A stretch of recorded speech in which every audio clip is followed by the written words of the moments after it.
Well, the guys were doing a lot of good things, and it wasn't necessarily being shown up on the scoreboard. But to get 4 tonight, it's got to feel great to kind of know that what you guys are doing is finally showing up.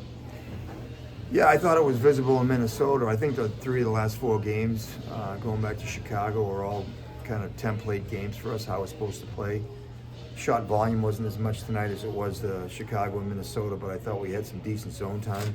We got caught out in the second period there for that long shift, but I thought they did a good job, keeping the shots to the outside. And when they did get their chances, Gibby did a great job. There was stretches of the game where one team would control and then the other. How do you think you guys managed that in terms of resiliency, opportunism, that sort of thing? Well, it's exactly what I said. After the second period, we controlled most of the first 10 minutes, and they got that long shift, and they kind of controlled the next 10 minutes. And then they played last night, so we were fortunate. They had a little bit of tired legs at the end, but they pushed. And when they got that second goal, obviously they got energized by that. And I thought we did a really good job on the pull goalie. Lacombe, you thought it was kind of a bounce back game for him. It seemed like he was very involved positively in the second period in particular. What did you see in his game tonight? He was skating and he was moving the puck with conviction. And when he's skating and he's moving the puck and he's moving his feet off the puck, we saw that in the exhibition season. He's he's a difference-making defenseman. I also thought that Monahan's that line's can be a handful. They've been really good analytically. And I thought Lundstrom's line with Robbie and McGinn did a good job against them.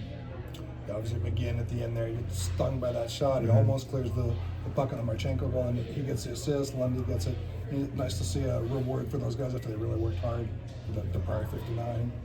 Yeah, we've been trying to bingo ball lines together, try and create some identity within the lines, which would obviously strengthen our team identity. And those 3 guys are all penalty kills. They're all responsible. So I think in matchups at home, when you try and neutralize other teams' top line, that's a line you can rely on.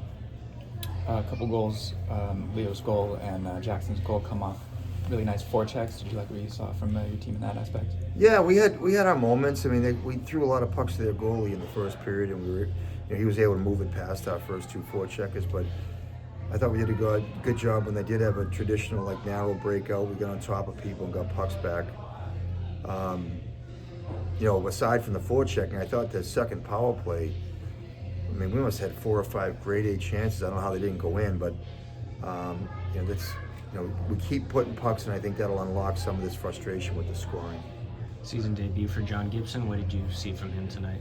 He was great. You think of it, he hasn't played in a long time. I think the first period, his movement was a little bit sloppy, and then you could see as the game went on, he get more and more precise with his movements.